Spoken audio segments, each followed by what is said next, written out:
یہ منظر دیکھتی ہے. فرمایا اب غسل دیا جاتا ہے. غسل کے بعد کیا دیا جاتا ہے؟ کفن دیا جاتا ہے. کفن دینے کے بعد اب اٹھایا جاتا ہے چارپائی کو.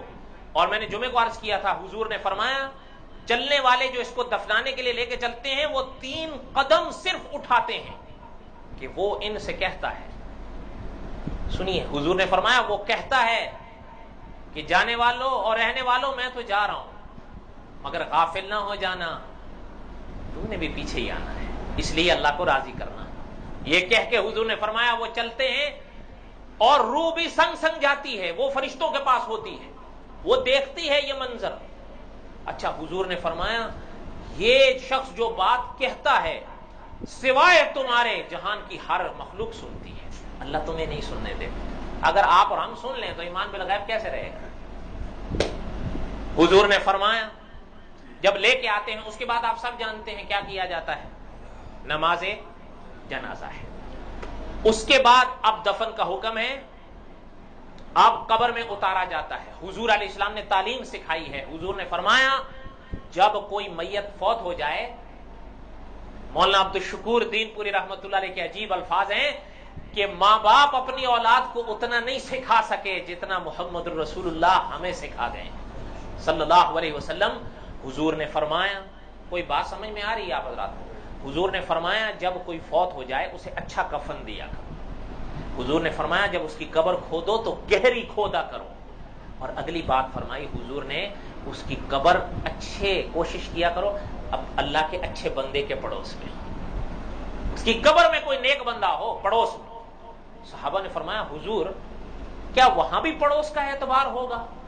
اس سے کوئی فائدہ ہوگا, نقصان ہوگا, فائدہ ہوگا؟ حضور نے فرمایا دنیا میں اچھے پڑوسی سے فائدہ ہوتا ہے. فرمایا ہاں بالکل ہوتا ہے. فرمایا وہاں بھی ہوگا, وہاں بھی ہوگا. ہاں. اور بڑی عجیب ایک بات ملتی ہے, اکابر نے تو ایک عجیب واقعہ لکھا ہے. اکابر نے ایک واقعہ لکھا ہے کہ ایک شخص فوت ہو گئے. جب فوت ہوئے تو ان کے ایک اپنے نے ان کو خواب میں دیکھا, لیکن دیکھا کہ جل رہا ہے, عذاب قبر میں گرفتار ہے. اچھا اس تاریخ کی کتاب میں بڑی ایک عجیب بات ملتی ہے, 2 لفظ ملتے ہیں 7 یا 8, دونوں لفظ ہیں, 7 بھی ہے 8 بھی. فرمایا 7 یا 8 دن کے بعد اسی شخص نے اس کو پھر خواب میں دیکھا. جب دیکھا تو اس بار وہ باغ میں ہے. تو انہوں نے پوچھا ان سے کہ آپ اس دن تو, اور یہ فرمایا بھائی بات یہ ہے اپنے عملوں کی کرتوت تھی, سزا کا حکم نافذ ہو گیا تھا. تو فرمایا پھر یہ, فرمایا 7 دن کے بعد ایک صاحب فوت ہوئے, ان کو میرے ساتھ میں دفن کیا گیا ہے. وہ اللہ میاں کو اتنے اچھے لگتے تھے, ان کے پتہ نہیں کیا عمل تھے کہ اللہ میاں کو اتنے اچھے لگے. اللہ نے فرمایا کہ ابھی سے ہم تمہیں اجازت دیتے ہیں جو تیرے ساتھ دفن ہیں 40 لوگوں کی میں اجازت دیتا ہوں, ان کے لیے سفارش کر. فرمایا انہوں نے 40 کے لیے سفارش کی, ان میں سے ایک میری قبر بھی تھی, تو وہ کیا فائدہ, مجھے بھی حاصل ہو گیا. تو اللہ نے وہ عذاب روک. اس لیے حضور نے فرمایا ذرا کوشش کیا. اب اچھا ایک چیز اور سنیں جو میں نے جمعے کو عرض کی تھی. یہ آپ سب جانتے ہیں حضور نے فرمایا کہ یہ جو قبر ہے یہ یا جنت کا باغ ہے یا جہنم کا گڑھا ہے. ایک چیز میں نے جمعے کو عرض کی تھی وہ سنیے تاکہ محفوظ ہو جائے. یہ قبر جو ہے حضرت علی رضی اللہ تعالی فرماتے ہیں یہ اعمال کا صندوق ہے. آپ جو اچھا برا عمل کریں گے نا یہاں یہ پائیں گے آپ. علماء نے اس کی بڑی ایک عجیب مثال, بلکہ کئی مثالیں لکھی ہیں, ایک سناتا ہوں. شیخ عمر بن محمد رحمت اللہ علیہ وہ فرماتے ہیں کہ ہمارے قبرستان میں ایک صاحب ہوا کرتے تھے, وہ ان کا کام ہوتا تھا قبریں کھودنا, قبریں ہی کھودتے تھے. کوئی معاوضہ وغیرہ ہوگا مقرر ان کا. وہ فرماتے ہیں انہوں نے خود یہ واقعہ حضرت عمر بن مسلم رحمت اللہ علیہ کو سنایا اور انہوں نے آگے علماء کو بتایا. یہ واقعہ علامہ جلال الدین سیوطی رحمت اللہ علیہ نے لکھا, حضرت نگینوی رحمت اللہ علیہ نے لکھا, اور علماء نے بھی لکھا. سنیے وہ فرماتے ہیں کہ وہ صاحب نے مجھ سے یہ واقعہ خود بیان کیا کہ ایک دن میرے پاس حکم آیا 3 قبریں کھودنے کا. کہتے ہیں میں نے 3 قبریں کھودنے کے لیے میں تیار ہو گیا. ایک کھودی، پھر دوسری کھودی، پھر تیسری کھودی. دھوپ روشن ہو گئی. آخر قبر کھودنے میں وقت لگتا ہے، اور اس تاریخ کے حوالے سے وہ ایک ہی کا یہ کام تھا، باقی کوئی نظر نہیں آتا اس میں کہ کسی نے ان کا تعاون کیا ہو یا ساتھ دیا ہو. ممکن ہے دیا ہو، لیکن کوئی ایسی معقول تعداد نہ ہو کہ مورخین نے اس کو ذکر نہ کیا ہو. وہ فرماتے ہیں کہ جب میں تیسری کھودنے لگا تو اوپر چونکہ دھوپ آ رہی تھی تو میں نے باہر نکل کر اس کے اوپر چادر لگا دی تاکہ دھوپ سے بچاؤ ہو جائے اور باقی کام اپنا پورا کر لوں. انہوں نے حضرت عامر بن مسلم رحمۃ اللہ علیہ کو فرمایا میں نے اس دن ایک عجیب واقعہ دیکھا ہے کہ ایک سواری آ کر رکی اور ان میں سے 2 شخص ظاہر ہوئے، اور وہ جب ظاہر ہوئے تو جو قبر میں نے پہلے کھود رکھی تھی نا وہ اس میں داخل ہو گئے، اور ایک دوسرے سے کہنے لگا لکھ. تو دوسرا ایک رجسٹر پکڑا ہوا تھا، کھاتا پکڑا ہوا تھا، اس نے کہا کیا لکھوں؟ تو پہلے والے نے کہا لکھو 3 میل لمبی 3 میل چوڑی. ابھی میت آئی نہیں تھی. اس نے نوٹ کر لیا، پھر وہاں سے نکلے اور دوسری میں آ گئے. یہ تیسری میں تھے. فرمایا اس میں آ کر پھر پہلے نے کہا لکھو. دوسرے نے کہا کیا لکھوں؟ اس نے کہا لکھو کہ تا حد نگاہ وسعت، جہاں تک نظر جائے اتنی کھلتی جائے. لکھ لیا. آپ فرمایا اس کے بعد وہ آئے جہاں میں تھا، فرمایا وہاں سامنے ظاہر ہوئے اور یہ اندر. فرمایا مجھے ان کی آواز سنائی دی. ایک نے کہا لکھ، دوسرے نے کہا کیا لکھوں؟ تو پہلے والے نے کہا انگوٹھے سے شہادت تک، بس اتنا لکھا، یہ کل لمبائی چوڑائی ہو اس کی. اس نے لکھ لیا اور چلے. فرمایا میں اب ظاہر بات ہے جس پر یہ ماجرا گزر جائے اس کی کیا حالت ہوگی. ارے وہ تو باہر نکلے. تو فرمایا میں تو وہیں بیٹھ گیا، حالت سنبھلنے میں وقت لگتا ہے. تو جب سنبھلا تو کچھ وقفے کے بعد پھر 3 میتیں آئیں. البتہ حضرت نے شیخ کو بتایا کہ میں نے یہ کیا کہ جو پہلے 2 آئے تھے پھر میں نے ان سے معاوضہ نہیں لیا. البتہ جب تیسرے آئے تو اب تیسری کی وہ جس کا ذکر ہے، جس کی وہ قبر تھی، اب میں وہ ذکر نہیں کرتا، پھر قصہ لمبا ہو جائے گا. البتہ کہتے ہیں آپ یہ ماجرا تو سمجھ گئے تھے کہ یہ تو پاپی ہے. کہتے ہیں میں نے کہا پیسے لوں گا، اس کو کائے کو جان کھپاؤں میں اس کے لیے. بہرحال وہ ان کا اپنے ایک سوچ تھی. کہنے کا مقصد یہ تھا کہ علماء فرماتے ہیں اپنے عمل کے لحاظ سے یہ چوڑی ہوتی ہے، یہ کھلتی ہے، اس لیے کہ الدنیا مزرع الاخرہ، یہ دنیا آخرت کی کھیتی ہے. آپ جب یہاں رکھ دیا، ہمارے ہاں اب تو ہو گیا ہے لحد والی قبر کا رواج جو بیچ میں تیار کی جاتی ہے. پہلے دور میں ہمیں بھی زیادہ ہوتا تھا، اکثر بغلی قبریں تیار کی جاتی تھی. اکثر دیہاتوں میں تو ہم یہی دیکھتے تھے، شہروں کا ہمیں تجربہ نہیں تھا، لیکن اکثر دیہاتوں میں ہم یہی دیکھتے تھے کہ بغلی قبر، ایک قبر کے اندر جو قبر بنا دی جاتی ہے اس کو کیا کہا جاتا ہے؟ بغلی قبر. اور علماء کے مطابق حضور علیہ الصلوۃ والسلام کی بھی بغلی قبر ہی تیار کی گئی تھی. البتہ دونوں صحابہ کا طریقہ ہے. دونوں کن کا طریقہ ہے؟ صحابہ کا. اس سمے صحابہ میں مشورہ یہ ہوا تھا کہ حضور علیہ الصلوۃ والسلام کی قبر کس طرح تیار کی جائے، ان کی طرح یا بغلی قبر. تو حضرت رفیق دم ہجرت اور دوسرے علماء کے مطابق حضرت عمر رضی اللہ تعالی نے یہ مشورہ دیا تھا کہ دونوں طرف پیغام پہنچا دیں، جو پہلے آ جائیں گے ان کے مطابق بنا دیں گے. تو پہلے وہ صحابی آئے، ان دونوں کے نام بھی موجود ہیں کتابوں میں. پہلے وہ صحابی آئے جو بغلی قبر تیار کرتے تھے، تو انہوں نے صحابہ سے کے مشورے سے حضور علیہ السلام کے لیے بغلی قبر تیار کی، اور پھر حضور علیہ السلام کے سامنے بھی اینٹیں صحابہ نے لگائیں. اور کمال ہے، علماء نے تو گنا ہے کہ حضور کی قبر کے سامنے، اس لحد کے سامنے، اس بغلی قبر کے سامنے صحابہ نے 9 اینٹیں لگائیں. کتنی لگائیں؟ 9 اینٹیں لگائیں. اچھا، اب مٹی ڈالی جاتی ہے. وہ سارے احکامات، سارے مسائل آپ پڑھ سکتے ہیں، سن سکتے ہیں. جب یہ ڈال دی جاتی ہے، حضور نے فرمایا قبرستان میں اللہ کا ایک فرشتہ مقرر ہے. یہ ہر قبرستان میں ہوتا ہے. حضور نے فرمایا جیسے ہی یہ اپنے کام سے فارغ ہو جاتے ہیں. اب کیا حکم ہے کہ آپ اور ہم سب کے لیے کیا حکم ہے؟ حضور نے فرمایا اللہ کا وہ فرشتہ نیچے سے ایک مٹھی بھرتا ہے مٹی کی، اور ان کی طرف یوں پھینک دیتا ہے، اور حضور نے فرمایا وہ یوں کہتا ہے کہ چلے جاؤ، اس کو بھول جاؤ اور اپنی دنیا کے کاموں میں لگ جاؤ۔ حضور نے فرمایا اسی مٹھی مٹی کا یہ اثر ہوتا ہے کہ چند دنوں میں اپنے پرائے سب بھول جاتے ہیں۔ ایسا ہی ہوتا ہے کہ نہیں؟ وہ قلق تو باقی نہیں رہتا جو اس لمحے پر ہوتا ہے۔ حضور نے فرمایا یہ اس مٹھی مٹی کا اثر ہوتا ہے، یہ ہر قبرستان میں ہوتا ہے۔ وہ اللہ کا فرشتے ہیں جو اللہ نے وہاں مقرر کر رکھے ہیں کہ یہ کرو۔ اور حضور نے فرمایا اب جیسے یہ چل پڑتے ہیں، آپ سنیے، حضور نے فرمایا جب چلنے والوں کے قدموں کی آہٹ شروع ہوتی ہے نا، اس کو قبر میں لیٹے سنائی دینی شروع ہو جاتی ہے۔ اب ایک مثال یہ بھی ہے کہ عالم برزخ عالم آخرت کے قریب ہوا یا عالم دنیا کے قریب ہوا؟ آپ اور ہم جو دفنا کے چلتے ہیں ہم عالم آخرت میں ہیں یا اس دنیا میں ہیں؟ ایک مثال سمجھ میں آئی؟ اگلی سنیے، حضور نے فرمایا اب دو آتے ہیں، ان کو ایک کو حضور نے فرمایا منکر کہا جاتا ہے، دوسرے کو نکیر کہا جاتا ہے۔ حضور نے فرمایا کہ ان کے جو دانت ہوتے ہیں یہ بیل کے سینگ کی طرح، گائے کے سینگ کی طرح ہوتے ہیں۔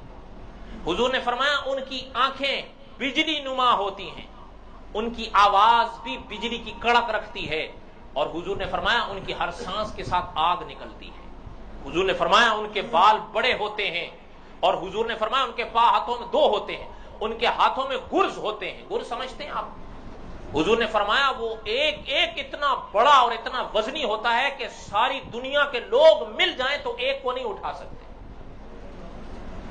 اب آتے ہیں اور حضور نے فرمایا اب وہ جگہ کے بٹھا دیتے ہیں، اٹھ جاؤ۔ بڑی عجیب حدیث ہے، حضور نے فرمایا جب یہ اٹھتا ہے، حضور نے فرمایا اس کا جو پہنا کفن ہوتا ہے نا وہ یوں یہاں آدھی کمر تک لٹک آتا ہے، یہ سب ظاہر ہو جاتا ہے۔ حضرت عائشہ رضی اللہ تعالی عنہا نے حضور سے فرمایا کہ حضور جب سے آپ نے یہ عالم بتائے ہیں اب کچھ اچھا نہیں لگتا۔ تو حضور نے بڑی عجیب بات ارشاد فرمائی، حضور نے فرمایا عائشہ اگر وہ راضی ہے نا، اس کا مفہوم سمجھیے گا، حدیث کا مفہوم ہے، وہ راضی ہے تو حضور نے فرمایا ان کا پوچھنا، ان کا آنا، ان کے سوالات اتنے میٹھے لگتے ہیں، اتنے آسان لگتے ہیں، اتنے اچھے لگتے ہیں کہ جیسے کوئی انسان آنکھوں میں سرما ڈالتا ہے۔ یہ حضور نے فرمایا۔ اس لیے علماء کہتے ہیں کہ وہاں اگر مضبوط ہونا ہے تو یہاں مضبوط ہو جاؤ۔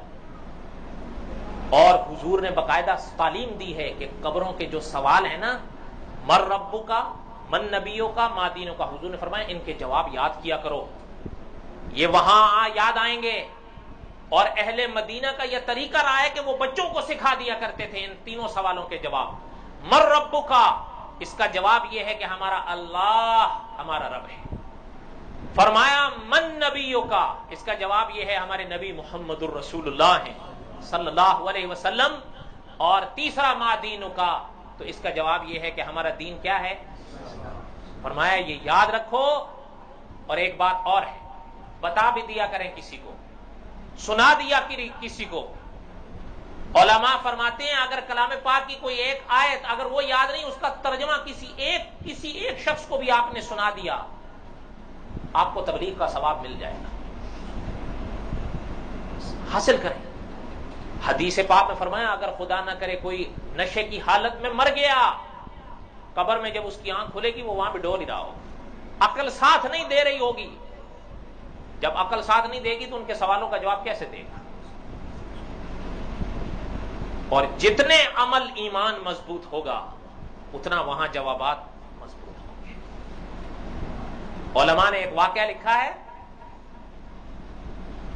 کہ ایک محدث تھے، عالم تھے، 80 سال قرآن حدیث پڑھاتے رہے، فوت ہوئے تو غالباً شیخ محمد رحمت اللہ علیہ کو خواب میں آئے تو حضرت نے پوچھا کہ حضرت،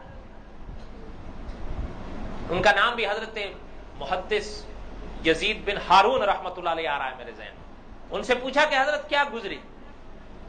فرمایا اللہ کی شان ہے، آنکھ کھولی تو دو آئے، اور آتے ہی انہوں نے پوچھا من ربک کا، من نبیوں کا، ما دینوں کا۔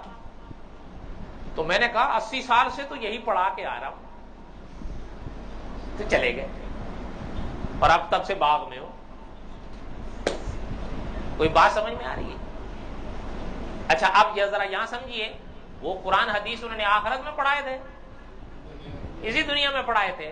تو حضرت حکیم الاسلام رحمۃ اللہ نے جو فرمایا برزخ پھر عالم حشر کے زیادہ قریب ہوا یا اس دنیا کے زیادہ قریب ہوا؟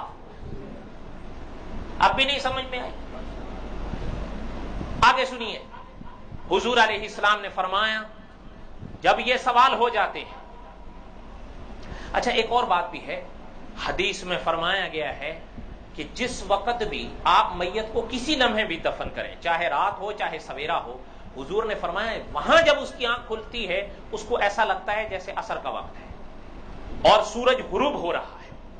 اور حضور نے فرمایا ایسے بھی خوش نصیب، آپ سوچئے کہ فرمایا جب ان کے پاس آتے ہیں تو وہ جب سوال کرتے ہیں تو وہ فوراً کہتا ہے کہ بھائی ذرا رک جاؤ، میری عصر کی نماز قضا ہو رہی ہے، میں نے ابھی عصر کی نماز نہیں پڑھی. حضور نے فرمایا بس یہ جواب دے کہ اللہ اکبر. اب وہ ایک دوسرے سے پوچھتا ہے کہ بھئی یہ تو خدا پر اتنا مر مٹا ہے کہ یہ اسے تو یہاں بھی نماز یاد ہے، تو اور اسے سوال کیا کرے؟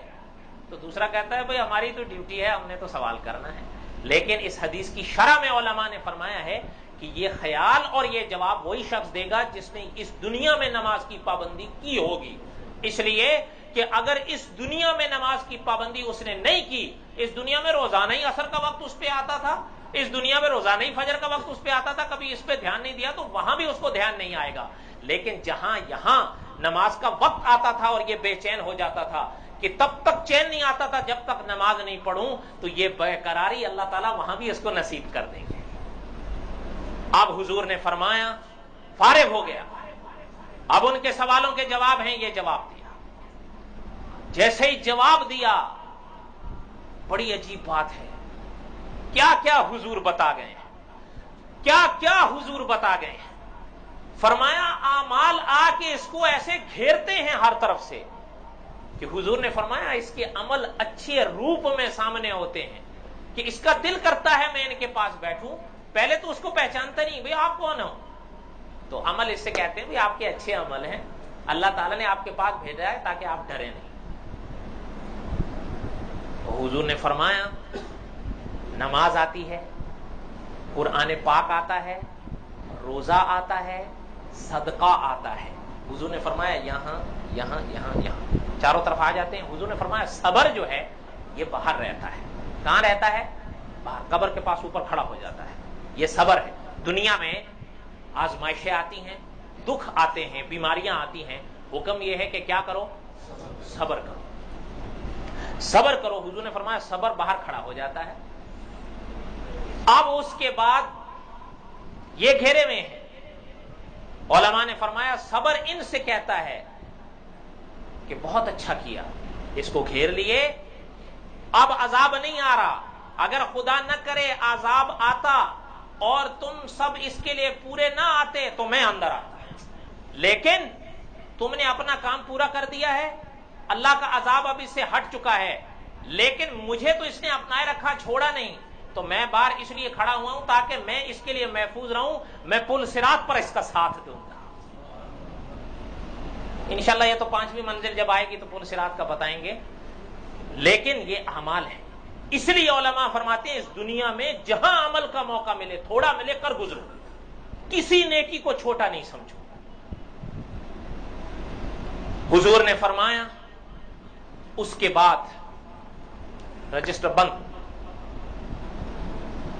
اب اللہ کے فرشتے اس سے فرماتے ہیں اوپر دیکھو، یہ اوپر دیکھتا ہے.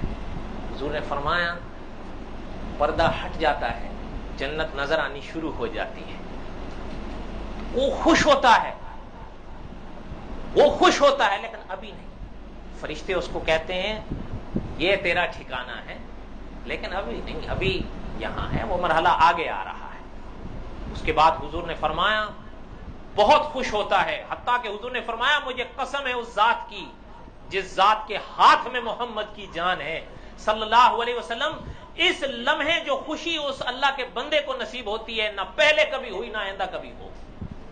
شاید، یہ شاید کا لفظ میں کہہ رہا ہوں، مفہوم عرض کر رہا ہوں نا، بات سمجھ رہے ہیں آپ؟ پھر حدیث میں فرمایا، علماء نے فرمایا، فرشتہ کہتا نیچے دیکھو، اب وہ نیچے دیکھتا ہے تو پردہ ہٹا دیا جاتا ہے، دوزخ کا منظر اس کو نظر آتا ہے، بس کہتے بس. فرشتے کہتے ہیں وہ تیرا ٹھکانہ ہے، یہاں سے تو بچ گیا ہے. حضور نے فرمایا جب یہ سنتا ہے نا تو بڑا خوش ہوتا ہے. اب حضور نے فرمایا اپنے آتے ہیں جو اس سے پہلے اس دنیا سے چلے گئے ہوتے ہیں، جو اسے جانتے پہچانتے ہیں، اللہ کی اجازت سے آتے ہیں. حضور نے فرمایا آ کر اس کو گھیر لیتے ہیں اور گھیر کے اس کا حال پوچھتے ہیں، یہاں تک کہ حضور نے فرمایا اللہ کے فرشتے ان کو ہٹاتے ہیں، ان کو بھئی ابھی تو جھمیلوں سے آیا، تھوڑا تو رک جاؤ. اب حضور نے فرمایا کہ وہ کہتے ہیں تھوڑی سی بات جو کرتے ہیں وہ پوچھتے ہیں ٹھیک ہو. اچھا پھر اس کے بعد حضور نے فرمایا جو پیچھے چھوڑ آتے ہیں نا جو لوگ، ان کا پوچھتے ہیں وہ کیسے تھا، فلاں جب ہم آئے تھے اس دنیا میں تو وہ کوارا تھا، شادی ہوئی اس کی، ہو گئی ہوتی تو حضور نے فرمایا بتا دیتے ہیں کہ ہو گئی، نہیں ہوتی تب بھی بتا دیتے ہیں. یہاں تک کہ حضور نے فرمایا اگر ان کے گھر میں کوئی بلی تھی اس کا حال بھی اس سے پوچھتے ہیں، یار ہمارے گھر میں ایک بلی ہوتی تھی اب کہیں ہے. حضور نے فرمایا اس کے بعد اگر کسی سے پوچھتے ہیں وہ فلاں کہاں ہوا، اور اگر وہ مر چکا ہوتا ہے اس نئی میت سے پہلے تو وہ کہتا ہے بھئی وہ تو مر چکا ہے. تو حضور نے فرمایا وہ جواب میں کہتے ہیں انا للہ و انا الیہ راجعون، تو پھر وہ نیچے کے ٹھکانے میں گیا ہے. اور حضور نے فرمایا وہ اس میت سے بھی خود کہتے ہیں کہ وہ بہت برا ٹھکانہ ہے، بس یہ کہہ کے خاموش ہو جاتے ہیں. اب حضور نے فرمایا کہ اللہ کی طرف سے ندا آتی ہے کہ اب اس کو سلا دو. کیا کرو؟ اللہ فرماتے ہیں میرا فیصلہ یہ ہے کہ اب قیامت کے میدان تک یہ یہاں سویا رہے. اور پھر حضور نے فرمایا جب اللہ یہ فرما دیتے ہیں تو وہ فرشتے اس سے پتہ کیا کہتے ہیں، وہ کہتے ہیں سو جاؤ، اور ایسے سو جاؤ، لفظ ہیں حدیث میں ایسے سو جاؤ جس طرح دلہن سوتی ہے. اب علماء نے فرمایا دلہن کا لفظ فرشتوں نے کیوں استعمال کیا؟ تو علماء نے فرمایا اس لیے کیا کہ نئی نویلی دلہن کو کسی اور کو آ کر نہیں جگانا زیب ہی نہیں ہوتا، اسے صرف آ کر اس کا شوہر ہی جگاتا ہے اور وہ میٹھی نیند سو جاتی ہے. فرمایا تو بھی سو جا، اب اللہ کی طرف سے جب حکم ہوگا قیامت کا پھر اسی دن اٹھنا ہے. اب حضور نے فرمایا سو گیا. اب جتنا اس کا عمل ہوگا اس کے حساب سے اس کی قبر کھلے گی. اور حضور نے فرمایا جب آخری حد آتی ہے نا تو اللہ فرماتے ہیں اب کھڑکی کھول دو. فرمایا وہ جو جنت کی طرف سے ایک کھڑکی آتی ہے حضور نے فرمایا وہ کھول دی جاتی ہے اور وہاں سے پھر جنت کی ہوائیں اور خوشبو آتی ہیں اور یہ سو جاتا ہے. کوئی بات سمجھ میں آئی ہے؟ دوسری طرف میں آپ کو نہیں لے جاتا کیونکہ پچھلی دفعہ بھی لوگ 3 جمعے سے ڈر ہی رہے ہیں، اس لیے وہ رہنے دیتے ہیں. بہرحال کوشش آپ یہ کریں نا کہ ان والے عمل بھی تو کریں. میں نے پہلے کہا اللہ میاں کے ساتھ آپ کی ہماری کوئی رشتہ داری تو نہیں ہے. اللہ کے ہاں تعلق مضبوط کرنا ہے تو وہ کس چیز سے ہوتا ہے؟ ایمان سے. ایک آخری بات سنا کے بس کرتا ہوں. اسی واقعے کے ضمن میں بات یاد آئی، سن لیں. حضور علیہ الصلوۃ والسلام یہاں حیات تھے، مدینہ طیبہ کا واقعہ ہے. امام مسلم رحمت اللہ نے لکھا، صاحب مشکات رحمت اللہ علیہ نے لکھا کہ حضور علیہ الصلوۃ والسلام کی مجلس میں ایک لڑکا آیا کرتا تھا نابالغ. لفظ اس کے لیے علماء نے یہی استعمال فرمایا کہ تھا نابالغ، بالغ نہیں ہوا تھا لیکن تھا یہودی. کیا تھا؟ یہودی. اور جو بچہ نابالغ ہو اس پر ماں باپ کا ہی مذہب نسبت کیا جاتا ہے، ایسا تو نہیں کہا جاتا کہ یہ مسلمان ہے، نسبت اس کے ماں باپ کی طرف ہی ہوتی ہے. اب وہ حضور علیہ السلام کے پاس آتے جاتے تھے، حضور کی مجلس میں آ کر بیٹھ بھی جاتے تھے، حضور دیکھتے بھی تھے، وہ حضور کو دیکھتے تھے. اب ایک لمحہ ایسا آیا، اچھا شان ہے حضور کی، یعنی اتنا رش، قافلے کے قافلے آتے تھے حضور سے ملنے کے لیے، لیکن جس کو حضور دیکھ لیتے تھے نا تھوڑا لمحہ گزر جاتا تھا نہیں دیکھتے تھے تو باقاعدہ پوچھتے تھے کہ یار وہ صاحب نہیں نظر آئے. حتیٰ کہ مسجد کی ایک خادمہ، اللہ تعالیٰ کروڑوں رحمت نازل فرمائے امام نسائی کی قبر پر رحمت اللہ علیہ، وہ مسجد میں جھاڑو دیا کرتی تھی، حضور کو وہ نہیں نظر آئی تو حضور نے صحابہ سے پوچھا بھائی وہ بھائی نہیں نظر آئی. آپ اور ہم بھی ایسے ہی کرتے ہیں رائٹ. بالکل. حضرت دین پوری رحمۃ اللہ علیہ فرمایا کرتے تھے ہم تو ایک دوسرے کو ایسے دیکھتے ہیں جیسے 3 دن کا بھوکا روٹی کو دیکھتا ہے. ہم کیا دیکھیں گے. اچھا علماء نے فرمایا کہ چند دن وہ بچہ حضور کو نظر نہیں آیا تو حضور نے صحابہ سے پوچھا کہ وہ بچہ آیا کرتا تھا لیکن اب نہیں نظر آیا. تو حضرت لکھتے ہیں علماء نے لکھا ہے کہ حضور صحابہ نے حضور کو بتایا کہ حضور بیمار ہیں. اچھا اس حدیث کی شرح میں بڑی عجیب بات علماء نے فرمائی ہے کہ اس حدیث سے ایک پیغام ملتا ہے, وہ یہ ہے کہ جب تک پیغمبر کو اللہ نہ بتائیں اور اللہ تعالیٰ کی طرف سے وحی نہیں آئے پیغمبر کو نہیں پتا ہوتا. اب حضور کو پتا چلا تو حضور نے فرمایا چلیں ہم بیمار پرسی کے لیے چلیں. حضور جایا کرتے تھے, حضور بیمار پرسی کے لیے جایا کرتے تھے. اچھا میں نے جمعے میں ایک بات عرض کی تھی, یہ ہمارا جھول ہوتا ہے. ہم نے تو قاعدہ بنا لیا ہے کہ ہم اسی کی نماز جنازہ میں جائیں گے جو ہمارے باپ کے جنازے میں آیا ہو, اسی کی بیمار پرسی کے لیے جائیں گے جو ہمارے یا ہمارے باپ کی بیمار پرسی کے لیے آیا ہوگا, ورنہ تو. حالانکہ ذرا ثواب سنیے جو انسان اللہ کے لیے یہ عمل کرتا ہے. سنیے حضور علیہ السلام نے بتایا علیہ السلام, حضور نے فرمایا, حضرت داؤد علیہ السلام کا نام تو سنا ہے نا آپ. حضور نے فرمایا حضرت داؤد علیہ السلام نے اللہ سے پوچھا کہ اللہ جو شخص جنازے کے پیچھے چلتا ہے, کوئی فوت ہو جاتا آپ کا بندہ, وہ جنازے کے پیچھے چلتا ہے, اللہ میاں آپ اس کو کیا ثواب دیتے ہیں؟ یہ حضرت داؤد پوچھ رہے ہیں علیہ السلام اور حضور بتا رہے ہیں. حضور نے فرمایا کہ اللہ تعالیٰ نے حضرت داؤد علیہ السلام کو فرمایا کہ جب میرا کوئی بندہ مرتا ہے اور میرا کوئی بندہ اس کے جنازے میں چلتا ہے, اللہ نے فرمایا جب یہ خود مرتا ہے نا میں اپنے فرشتوں کو بھیجتا ہوں کہ اس کے پیچھے جاؤ. اور آگے حضور نے فرمایا کہ اللہ نے فرمایا میرے داؤد جو بندہ میرے بندے کی میت میں آتا ہے جنازے میں پیچھے چلتا ہے میں اس کی روح پر اپنی رحمت نازل کرتا ہوں. اور آگے حضور نے فرمایا غالباً حضرت موسیٰ علیہ السلام نے پوچھا مریض کی عیادت کے لیے, تو اللہ نے فرمایا کہ جو شخص مریض کی عیادت کرتا ہے نا میں اسے یہ صلہ دیتا ہوں کہ جب قبر میں اس کو رکھ کے دفنا دیا جاتا ہے میں اپنے 2 فرشتوں کو بھیجتا ہوں کہ جا کے اس کے پاس بیٹھو تاکہ ڈرے نہیں, اس کے پاس رہتے ہیں. کیسا عمل ہے.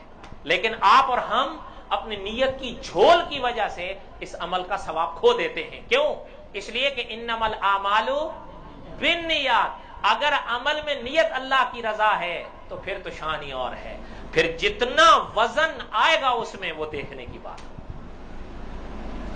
تو بہرحال حضور علیہ السلام گئے. جب حضور علیہ السلام گئے تو علماء نے لکھا ہے کہ بچے کی جانکنی کا وقت قریب آنے لگ رہا تھا کہ بہت بیمار تھا. بڑی عجیب بات ہے, حضور علیہ السلام علماء فرماتے ہیں ان کے پاس بیٹھ گئے. اور علماء نے بڑا عجیب نقش کھینچا ہے کہ اس بچے کا جو باپ تھا وہ بچے کے سرانے بیٹھے تورات پڑھ رہا تھا. حضور علیہ السلام نے ان سے پوچھا کہ کیا حال ہے؟ انہوں نے جواب دیا. علماء فرماتے ہیں حضور, اچھا اور بڑی ایک عجیب بات ہے, شان ہے, اس بچے کی عیادت کے لیے محمد رسول اللہ آئے ہیں صلی اللہ علیہ وسلم. آگے علماء نے فرمایا خلفائے راشدین بھی ساتھ آئے ہیں, حتیٰ کہ عشرہ مبشرہ صحابہ آئے ہیں. صحابہ کا پورا جھرمٹ. یہ ہو سکتا ہے کہ حضور کہیں جائیں اور صحابہ اپنے گھروں میں بیٹھے رہیں؟ جھرمٹ صحابہ کا آیا.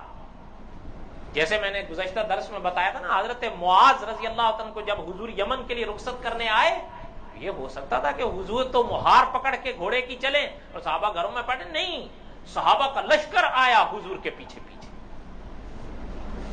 اب حضور نے فرمایا, علماء فرماتے ہیں حضور نے اس کے باپ کی طرف دیکھا اور حضور نے اسے ایک سوال کیا کہ تم اس تورات میں میرا ذکر بھی پاتے ہو؟ تو علماء نے لکھا ہے اس نے یوں کر دیا, سر ہلا دیا, نام ہے. بس ان نے جو سر ہلایا, علماء نے فرمایا اس بچے نے وہاں سے عرض کیا کہ حضور میرا باپ جھوٹ بولتا ہے, میرا باپ جھوٹ بولتا ہے، اس تورات میں تو آپ رہے، آپ کے صحابہ کا ذکر موجود ہے، لیکن اب میری ہمت ساتھ نہیں دے رہی ہے کہ میں دکھاؤں کہ کہاں کہاں ہے، حتیٰ کہ اس میں تو آپ کے حضرت عمر کے خلیفے کے پیوند لگے کرتے کا ذکر ہے، یہ آپ کا ذکر کر رہا ہے۔ حضور نے سنا، حضور علیہ الصلوۃ والسلام خوش ہوئے، حضور مسکرا دیے، علماء حضور مسکرا دیے، اور علماء فرماتے ہیں ایک بات یاد رکھیے گا، قیامت کے میدان میں علماء فرماتے ہیں جس کو اللہ دیکھ کر مسکرا دیں سمجھ جانا کہ بس نجات ہو گئی، جس کا نصیبہ ہوگا ہوگا، یہ تو کوئی نہیں کہہ سکتا نا۔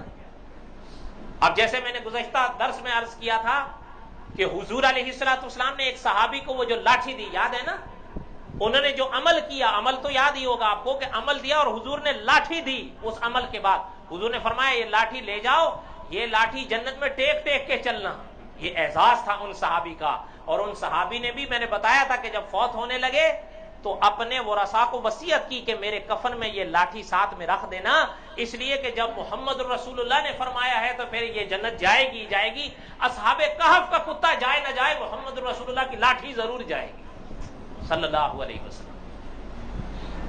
اب حضور مسکرا دیے۔ حضور، ایک بات درمیان میں عرض کرتا ہوں، بچوں کی تربیت آپ نے اور ہم نے کرنی ہے، اوپر سے فرشتے نہیں اتریں گے ان کی تربیت کرنے کے لیے۔ پتہ نہیں لوگ میری باتوں کا غلط مطلب کیوں لے لیتے ہیں۔ میں نے ایک دفعہ ایک جگہ عرض کیا تھا بیان میں کہ ہم نے علماء، موجودہ علماء سے ہی فائدہ اٹھانا ہے، آپ کی اور ہماری اصلاح کے لیے کوئی فرشتے نہیں اتریں گے۔ تو کسی نے اس کو پتہ نہیں کیا بنا دیا کہ الیاس کہہ رہا تھا قاری طیب صاحب بھی فرشتے ہیں اور امام ارشد صاحب بھی فرشتے ہیں۔ میں نے کہا بھائی میں نے تو یہ سب نہیں کہا، میں نے کہا وہ میرا بیان تو کہیں نہ کہیں محفوظ ہوگا، میں نے تو یہ کہا ہے، میں نے کہا مجھے تو الحمدللہ ہر بات اپنی یاد رہتی ہے، میں نے تو یہ کہا کہ موجودہ علماء سے ہی فائدہ اٹھائیں گے، آپ کی اور ہماری اصلاح کے لیے فرشتے نہیں اتریں گے کہ آپ اور ہمیں فرشتے آ کر بتائیں گے، یہی علماء ہمیں بتائیں گے، اس لیے کہ حضور نے فرمایا العلماء ورثۃ الانبیاء، آپ نے اور ہم نے علماء سے فائدہ اٹھانا ہے، انہی علماء سے اٹھانا ہے۔ بچوں کی تربیت، ابھی میں نے ذکر کیا سید عطا اللہ شاہ بخاری رحمۃ اللہ علیہ کا، آپ نے تو سب نے ان کا نام سن رکھا ہے یا نہیں؟ آپ کبھی سنیے، سید عطا اللہ شاہ بخاری رحمۃ اللہ علیہ کے ایک بیٹے تھے حضرت ابو معاویہ ابو ذر بخاری رحمۃ اللہ علیہ، نام تو سنا ہوگا آپ حضرات نے، فوت ہو گئے وہ بھی۔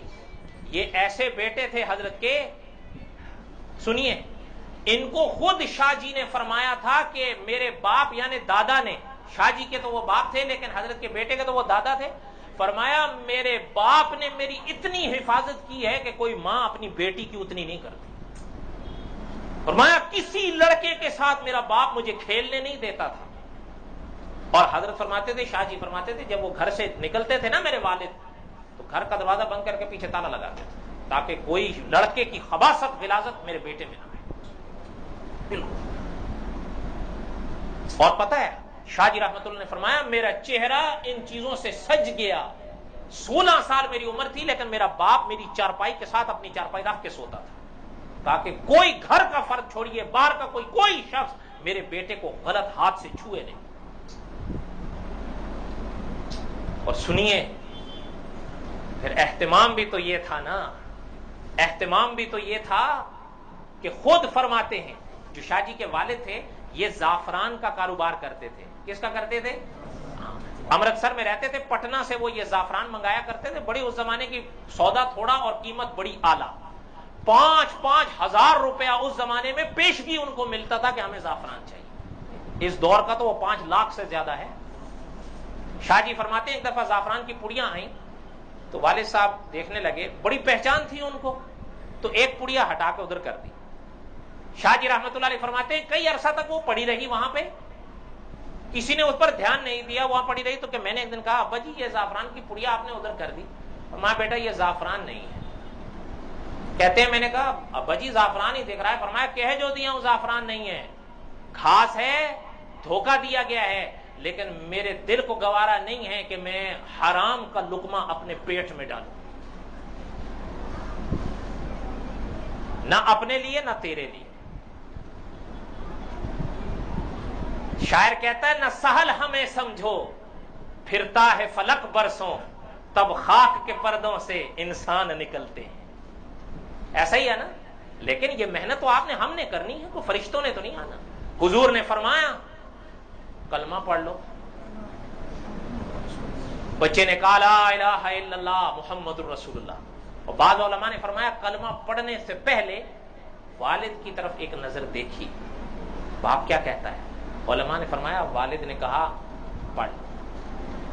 کیا کرو, خود نہیں پڑھا اس نے, بہرحال بیٹے کو کہا پڑھ. کلمہ پڑھ لیا, بس کلمہ پڑھنے کی دیر تھی کہ روح نکل گئی. صحابہ فرماتے ہیں سامنے دیکھا, لیکن روح نکلی کیسے کہ حضور نے ہاتھوں میں تھام لیا اور حضور نے اٹھا لیا. حضور نے فرمایا اب یہ میرا بیٹا ہے. اب صحابہ فرماتے ہیں حضور نے فرمایا انہیں ہم غسل دیں گے, ہم کفن دیں گے. ان کو غسل دیا گیا, کفن دیا گیا. صحابہ فرماتے ہیں حضور نے جب میت تیار ہوئی حضور نے فرمایا چلیے جنازے کے لیے. لیکن صحابہ فرماتے ہیں حضور علیہ الصلوۃ والسلام نے پاؤں, اگلے جو پاؤں تھے نا حضور کے, ناخنوں کے بل حضور چل رہے تھے, ایڑیاں پیچھے نہیں حضور لگا رہے تھے. تو صحابہ فرماتے ہیں ہم سمجھے کیا بات ہو گئی.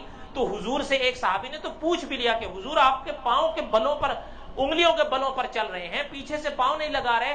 تو صحابہ فرماتے ہیں حضور نے فرمایا تم نہیں دیکھ سکتے, لیکن اس بچے کی نماز جنازہ میں اللہ کے اتنے فرشتے مدینے کی دھرتی پر اترے ہوئے ہیں کہ ایڑی لگانے کی جگہ نہیں ہے. یہ کیا تھا؟ ایمان تھا. اس لیے علماء فرماتے ہیں اللہ سے کسی کی رشتہ داری نہیں ہے. قبر کی وسعتیں چاہتے ہو تو عقیدے اور عمل میں اصلاح لاؤ. آپ اور ہم صبح بھی سوئے رہے, رات کو بھی سوئے رہے, پھر تو وہ ظاہری طور پر تو ان کی حالت ہو جاتی ہے جن کے بارے میں اللہ تعالیٰ نے فرمایا ہے نا, اللہ نہ کرے حقیقی بن جائیں, لیکن ظاہری طور پر تو ہو جاتی ہے. اللہ نے فرمایا مذبذبین بین ذالک, کچھ لوگ ہوتے ہیں درمیان میں لٹکے ہوتے ہیں, لا الہ ہؤلاء ولا الہ ہؤلاء, نہ ادھر کے ہوتے ہیں نہ ادھر کے ہوتے ہیں. اس لیے اپنے اعمال پہ نگاہ کرو. بات سمجھ میں آ گئی ہے انشاءاللہ. کتنی منزلیں ہوئیں؟ 2. اب اللہ تعالیٰ نے زندگی دی تو آئندہ اتوار کو تیسری منزل ہوگی اور اس کا نام ہے حشر کا میدان. وہاں کیا ہوگا اس کو غور سے سننے والی چیزیں ہیں. یہ ساری چیزیں کتابوں میں موجود ہیں. اس دن ایک صاحب نے مجھے فون کیا, ان کو بڑا تعجب ہو رہا تھا جب میں نے وہ لاٹھی والا کہا, وہ سب کچھ موجود ہے. لیکن میں نے ان سے کہا بھائی بات یہ ہے کہ آب حیات کی بوتل سامنے پڑی ہو اور ایک مریض جو ہے وہ پیے ہی نہیں تو شفا کیسے ہوگی؟ سب کچھ کتابوں میں موجود ہے, پڑھنے کی ضرورت ہے. میں نے کہا الہام تو کسی کو نہیں ہوگا, اسی دنیا میں پڑھنا پڑے گا. پڑھیے, میں بھی پڑھ رہا ہوں, آپ بھی پڑھیے. پڑھنے کے بعد آپ کو نہ ملے تو مجھ سے پوچھیے, میں دکھا دوں گا کہ کہاں لکھا ہے. اس لیے تیسری منزل کیا ہے؟ حشر. اور انشاءاللہ قیامت کا جو منظر ہوگا, اللہ تعالیٰ نے زندگی دی تو اس کی جو جھلک قرآن اور احادیث طیبہ میں بیان کی گئی ہے اگلے اتوار کو عرض کریں گے. اور اس میں بھی ہر طرح کے لوگ آئیں گے, کسی کی اللہ تعالیٰ کے ساتھ رشتہ دار, لیکن کچھ خوش نصیب ایسے ضرور ہوں گے. حضور نے فرمایا جیسے ہی وہاں آنکھ کھلے گی, آپ جب اٹھیں گے تو اللہ کے 2 فرشتے پاس آ جائیں گے اور اللہ کے فرشتے ان سے کہیں گے گھبراؤ نہیں, تمہاری شفاعت کرنے کے لیے محمد موجود ہے صلی اللہ علیہ وسلم. یہ تفصیلات تو آئندہ آئیں گے انشاءاللہ. کون سی انشاءاللہ؟ نہ یا ہاں؟ اور کوشش کریں خود بھی لے آئیں, آپ آ جائیں, کوئی آ سکے ساتھ لے آئیں, فائدہ ہوگا. آپ عمل کریں گے, آپ کے کہنے سے کوئی اور عمل کرے گا تو ہماری بھی نجات ممکن ہے ہو جائے. دعا کریں اللہ تعالی ہمیں اخلاص نصیب فرمائے. وصلی اللہ تعالی علی خیر خلقہ محمد وآلہ واصحابہ. سبحان ربک رب العزۃ عما یصفون وسلام علی المرسلین والحمد للہ رب العالمین.